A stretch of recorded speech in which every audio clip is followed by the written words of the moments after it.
এইটা পারমাণবিক বোমার চাইতে শক্তিশালী। একটা হইতেছে হরমুজ প্রণালী, 20 মিলিয়ন ব্যারেল তেল যায় প্রত্যেক দিন এটা দিয়া। 8টা দেশের তেল যায় সারা দুনিয়ায়, ইরান, ইরাক, ওমান, আমিরাত, সৌদি আরব, বাহরাইন, কাতার, সারা দুনিয়ার 20 থেকে 25% তেল এই ছোট্ট সাগর পথ দিয়ে যায়। এইটা ইরানের নিয়ন্ত্রণে। সৌদি, কুয়েত আর কাতারের 90% তেল এই রাস্তায় যায়। আর একটা হইতেছে ইয়ামেনের পাশে আর একটা গুরুত্বপূর্ণ প্রণালী আছে, তার নাম হয়েছে বাব এল মানদেব। এইটা লোহিত সাগর আর গালফ অফ এডেন এই দুইটাকে যুক্ত করে। এর মাধ্যমে জাহাজগুলো সুয়েজ খাল হয়ে ইউরোপ, এশিয়া এই রুটে চলাচল করে। এদিক দিয়ে তেল যায়। এখান দিয়েও প্রত্যেক দিন ধরেন 7 থেকে 10 মিলিয়ন ব্যারেল তেল, পেট্রোলিয়াম পণ্য এইদিকে যায়। এইটা প্রায় 10%-এর মতো তেল পরিবহন করে বৈশ্বিক তেলের। এটাও ইরান হুথিদের দিয়ে আংশিক বা পুরোপুরি বন্ধ করে দিতে পারে। এতে কোন কোন দেশ ক্ষতিগ্রস্ত হবে? আমরা তো হবই, আমরা দুধবাদ।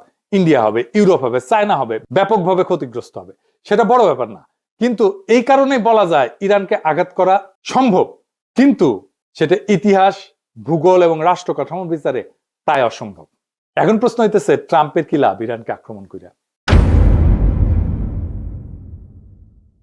অন্য লাভের মধ্যে আছে আমেরিকাকে ট্রাম্প তো গ্রেট বানাবে, মেক আমেরিকা গ্রেট এগেন। ও গুয়াত নাই সাম রাধাকৃষ্ণের নাম। তো এখন যারা ওর কম্পিটিটর, মানে ধরেন ইউরোপ, তারপরে চায়না, তাদের চাপে ফেলতে পারে। ইউরোপ আর চায়নাকে সে যুদ্ধ বাধা এই দুই শক্তিকে চাপে ফেললো, তেল পাইলো না, এক্সট্রা লাভ।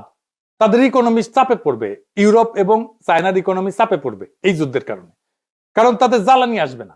ইউরোপ আর চায়নার ইকোনমি দারুণভাবে ক্ষতিগ্রস্ত হবে। আর ইন্ডিয়া আমার অনুমান সিস্টেম করে আসছে ও মোদির সফরে, আবার হয়তো রাশিয়ান তেল নিবে, এই কনসেশন দিয়ে আসছে।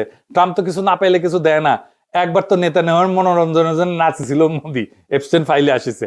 এইবার আমার অনুমান আফগানিস্তান আর পাকিস্তানের মধ্যে যুদ্ধটা ওই মোদি লাগাইছে, পাকিস্তানকে সীমান্তে বিজি রাখবে। এখন তালেবান আর ইন্ডিয়া তো জিগরি দোস্ত, পাকিস্তান যেন কোনোভাবে আর এইদিকে নজর দিতে না পারে, সাহায্য করতে না পারে ইরানরে। সে তো আবার ইরানের বন্ধু। আবার ভারতীয় রাষ্ট্রায়ত্ত company India Ports Global Limited, সে ইরানের চাবাহারের শহীদ বেহেশতি টার্মিনাল পরিচালনা করে। ভারত সেখানে ক্রেন, কার্গো হ্যান্ডলিং এই সমস্ত ইকুইপমেন্ট বসাইছে। এখান থেকে কোনো গোয়েন্দা তথ্য নিতে পারে। এই পোর্ট হয়তো তাদের কাজে লাগতে পারে ইসরায়েলের। ইরানের এই পোর্ট ম্যানেজমেন্টের দায়িত্ব তো উচিত হয় না দেওয়া ইন্ডিয়ারে, ইরানের, ওরা তো সবার থেকে বেশি বুঝে। আবার ওমানের ডোকোমেও একটা পোর্ট আছে যেখানে লজিস্টিক অ্যাক্সেস আছে, মেইনটেনেন্স অ্যাক্সেস আছে ইন্ডিয়ার।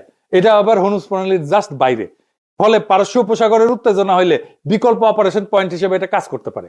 হয়তো ইন্ডিয়া এই পোর্টগুলো থেকে কোনো সাহায্য দিবে ইসরায়েলকে, আমেরিকাকে, হইতে পারে গোয়েন্দা তথ্য বা লজিস্টিক্স। ইরান হয়তো সামরিক দিক থেকে দুর্বল, কিন্তু ইরান কোনো ফাঁকা মরুভূমি রাষ্ট্র না। 1953 সালের অপমান, 1979 সালের বিপ্লব, 8 বছরের যুদ্ধ, এই রাষ্ট্রের ডিএনএতে বেঁচে থাকার রাজনীতি বসে আছে। খামেনি নিহত হয়েছে, তাহলে হয়তো নেতৃত্ব বদলাবে, কিন্তু রাষ্ট্র কি ভেঙে পড়বে? ইতিহাস বলে খুব সহজ না। যদি শুধু আকাশ হামলা হয়, অবকাঠামো ক্ষতিগ্রস্ত হবে, কিন্তু রেজিম চেঞ্জ এটা স্থল আক্রমণ ছাড়া প্রায় অসম্ভব। ইরান হয়তো দুর্বল, কিন্তু কোন ঠাসা রাষ্ট্র সবচেয়ে বিপজ্জনক হয়? এই যুদ্ধের ফল নির্ভর করবে কে বেশি শক্তিশালী তার উপরে না, বরং কে বেশি সময় ধরে টিকতে পারবে তার উপরে।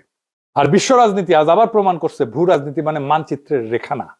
ভূ রাজনীতি মানে শক্তি, স্মৃতি, অর্থনীতি আর প্রতিরোধের সমীকরণ।